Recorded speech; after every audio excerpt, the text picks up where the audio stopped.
1.5 साला कम सिन बच्ची के अगवा में सियालकोट पुलिस को मतलूब इश्तिहारी मुलजिमा बजरिया रेड वारंट इंटरपोल की मदद से बैरून मुल्क दुबई से गिरफ्तार बच्ची बाजियाब। जोया न्यूज़ प्लस रजिस्टर्ड को तर्जुमान सियालकोट पुलिस से हासिल होने वाली तफसीलात के मुताबिक रंगपुरा के इलाके में कमसिन बच्ची के अगवा के मुकदमे में मतलूब मुलजिमा महमूदा अख्तर ज़ौजा मोहम्मद जावेद सकना शेख मौला तालाब ने अपनी ही पोती का शनाख्ती कार्ड और पासपोर्ट बोगस बनवा कर अगवा करके दुबई फरार हो गई थी।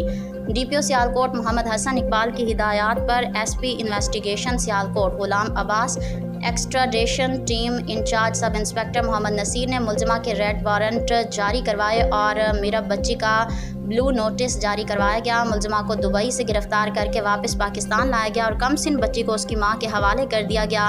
Inspector general police Punjab doctor Usman Anwar की हिदायत की रोशनी में पंजाब भर में बैरून मुल्क फरार मुलजमान इश्तिहारियों की गिरफ्तारी यकीनी बनाने के लिए भरपूर मुहिम जारी है। मजलूम की दाद रसी और कानून की बालादस्ती को यकीनी बनाने के लिए मुलजमान इश्तिहारियों की गिरफ्तारी ज़रूरी है। इस सिलसिले में कोई कसर उठा नहीं छोड़ी जाएगी।